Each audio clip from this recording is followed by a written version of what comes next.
जनपद शामली में बुधवार को राष्ट्रीय जाट महासभा द्वारा संगठन के विस्तार के लिए एक विशेष कार्यक्रम का आयोजन हुआ। कार्यक्रम कैराना रोड स्थित एक रेस्टोरेंट में आयोजित हुआ, जिसमें अखिल भारतीय जाट जन जागृति संगठन का राष्ट्रीय जाट महासभा में विलय कर दिया गया।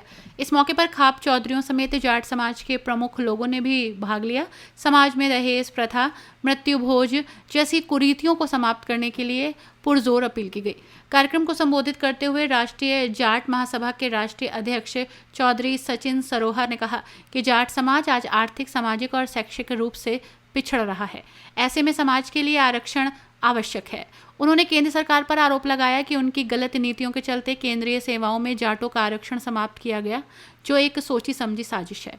सरोहा में चौधरी महेंद्र सिंह टिकैत, ताऊ देवीलाल और सरदार बादल सिंह को किसानों और समाज के हकों के लिए लड़ने वाले प्रेरणा स्रोत बताया और मांग की कि इन तीनों को भारत रत्न से सम्मानित किया जाए।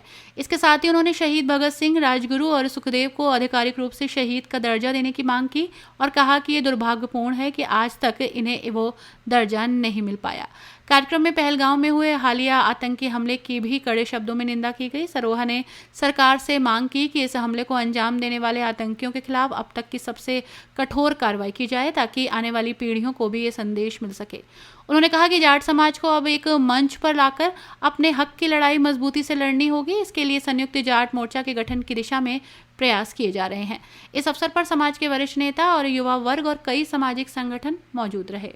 सरोज जी, आज जो प्रेस कॉन्फ्रेंस करी आपने, क्या मामला था? देखिए, ये मामला था कि आज अखिल भारतीय जाट जन जागृति संगठन के राष्ट्रीय अध्यक्ष हैं हमारे बड़े भाई परविंदर लंबरदार जी, और हमारे बीच में कालखंडे खाप के चौधरी हमारे बाबा आदरणीय संजय जी, और बतीसा खाप के चौधरी हमारे बहुत आदरणीय बाबा शोकेंद्र जी हमारे बीच में है। और इन दोनों के आशीर्वाद से और इनके आदेश से आज हम लोगों ने इन दोनों संगठनों को एक करते हुए अखिल भारतीय जाट जनजागृति संगठन का राष्ट्रीय जाट महासभा भारत में विलय हुआ है। और इस मुहिम को हम लोग पूरे देश में चलाने का काम करेंगे। सभी जितनी जो संगठन है उनसे हम निवेदन करते हैं वो एक मंच पर आए और इसके अलावा एक संयुक्त जाट मोर्चा बनाने की हमारी एक मजबूत मुहिम पूरे देश में हम लोगों ने चलाई है। हम सभी जाट संगठनों को संयुक्त जाट मोर्चा के मंच पर लाके समाज के सम्मान और स्वाभिमान की जो लड़ाई होगी उनको लड़ेंगे। अच्छा, मतलब आपने कहा कि कोई सभा भी होगी, कब होगी वो सभा? देखिए, सभा का मैंने बताया कि राष्ट्रीय जाट महासभा भारत पूरे देश के खाप चौधरियों को, जो जाट समाज से हमारे खाप चौधरी आते हैं, उन सबको बहुत जल्दी तारीख और स्थान आप लोगों को अवगत करा दिया जाएगा। जाट रत्न पुरस्कार से हम अपने चौधरियों को सम्मानित करेंगे।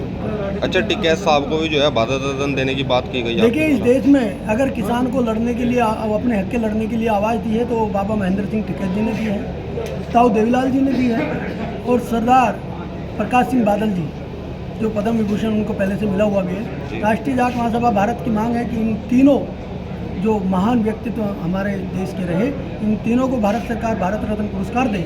और शहीद भगत सिंह, राजगुरु और सुखदेव, जिनको अभी तक इस देश में ये दुर्भाग्य की बात है कि शहीद का आधिकारिक दर्जा नहीं है, उनको शहीद का दर्जा देते हुए इस देश के करोड़ों लोगों की भावनाओं का सम्मान करने का काम भारत सरकार। पहलगांव की घटना को लेकर क्या? पहलगांव की घटना बेहद दुखद है, रोष है सबके अंदर, और हम निंदा करते हैं और हम भारत सरकार से मांग करते हैं कि जितनी कड़ी कार्रवाई जो कभी पहले न हुई हो, उससे भी कड़ी कार्रवाई इन आतंकियों के खिलाफ करे, और जो भी निर्णय भारत सरकार इनके खिलाफ लेगी, पूरा देश और खासकर जाट समाज अपनी भारत सरकार के निर्णय के साथ है।